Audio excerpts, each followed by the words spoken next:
अमेरिकी short seller firm Hindenburg ने अपनी एक नई रिपोर्ट पेश कर दी है और ये रिपोर्ट 10 अगस्त 2024 को पेश की गई। इस रिपोर्ट के माध्यम से हिंडनबर्ग ने अडानी ग्रुप और सेबी की चेयरपर्सन पर बड़ा दावा किया है। उन्होंने इसमें पैसों की हेरफेर के मामले में सेबी की चेयरपर्सन माधवी पुरी बुच और उनके पति धवल बुच की अडानी ग्रुप के साथ साठगांठ का दावा किया है। इस रिपोर्ट के आने के बाद देश भर में राजनीतिक माहौल खासा गर्मा गया है। आपको बता दें कि कांग्रेस ने बीजेपी को जमकर घेरने की कोशिश की है। साथ ही साथ विपक्षी दलों के कई नेताओं ने भी इसमें बीजेपी पर निशाना साधा है। आपको बता दें कि हिंडनबर्ग रिसर्च द्वारा सेबी की अध्यक्ष माधवी पुरी बुच के खिलाफ लगाए गए आरोपों के मद्देनजर कांग्रेस के राष्ट्रीय अध्यक्ष मल्लिकार्जुन खड़गे ने कहा कि इस बड़े घोटाले की जांच के लिए भी संयुक्त संसदीय समिति यानी कि जेपीसी के गठन की जरूरत है।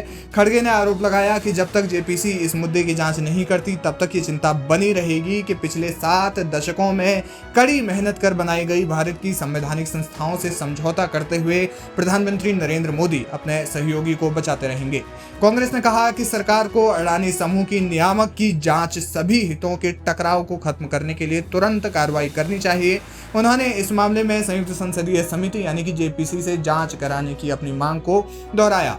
मल्लिकार्जुन खड़गे ने एक्स पर पोस्ट किया जिसमें उन्होंने लिखा, सेबी ने माननीय सुप्रीम कोर्ट के समक्ष मोदी जी के परम मित्र अडानी को हिंडनबर्ग के जनवरी 2023 के खुलासों में क्लीन चिट दी थी। आज उसी सेबी के मुखिया के तथाकथित वित्तीय रिश्ते उजागर हुए हैं। मध्यम वर्ग से संबंधित छोटे और मध्यम निवेशकों जो अपनी मेहनत की कमाई शेयर बाजार में निवेश करते हैं उनको संरक्षित करने की आवश्यकता है क्योंकि वे सेबी में विश्वास करते हैं। जब तक इस महा घोटाले में जेपीसी जांच नहीं होगी तब तक मोदी जी अपने A1 मित्र की मदद करते रहेंगे और देश की संवैधानिक संस्थाएं तार तार होती रहेंगी।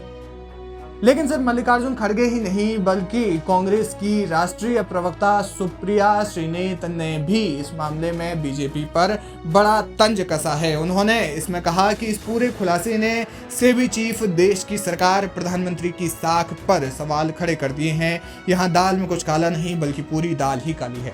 सुनिए उन्होंने आगे क्या कहा कि इस पूरे खुलासे ने सेबी चीफ, इस देश की सरकार और इस देश के प्रधानमंत्री नरेंद्र मोदी की इंटेग्रिटी को तार तार करके रख दिया है। उनकी कोई इंटेग्रिटी नहीं बची है। उनकी साख, उनकी प्रतिष्ठा, उनकी कर्तव्यनिष्ठा पर जबरदस्त सवाल है। वो कटघरे के घेरे में आज खड़े हुए हैं और ये पूरा समझ में आता है कि परम मित्र को बचाने के लिए बड़ी साजिश रची गई है। यहां दाल में काला नहीं है, यहां पूरी की पूरी दाल ही काली है। और इससे पहले की बीजेपी, और वो कर रही है, नाम अडानी का आ रहा है, नाम सेबी का आ रहा है, नाम माधवी बुच का आ रहा है, नाम ब्लैकस्टोन का आ रहा है। बीजेपी को क्या तकलीफ है? वो काहे दंगल में, अखाड़े में उतरकर बचाव पे आ गए? ये कौन सा तिनका है? क्योंकि दाढ़ी में तिनका तो है और उसका खुलासा भी हम करेंगे। तो इससे पहले कि बीजेपी कहे कि हिंडनबर्ग रिसर्च जो है वो देश विरोधी है, वो अंतर्राष्ट्रीय साजिश रच रही है देश के खिलाफ, यहां पर बताना जरूरी है कि लोकतंत्र में सरकार को जवाबदेह बनाने के लिए, ईमानदार बनाने के लिए और सुनिश्चित करने के लिए कि देश के कानून का पालन हो, इसके लिए विपक्ष प्रतिबद्ध है।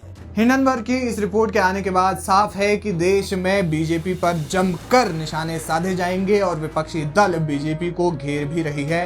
साथ ही साथ पीएम मोदी और अडानी के रिश्तों को लेकर भी कई सवाल उठ रहे हैं, कई आरोप उन पर लगाए जा रहे हैं। बहरहाल इसमें जो भी अपडेट होगा वो अपडेट लाइव हिंदुस्तान आप तक पहुंचाता रहेगा।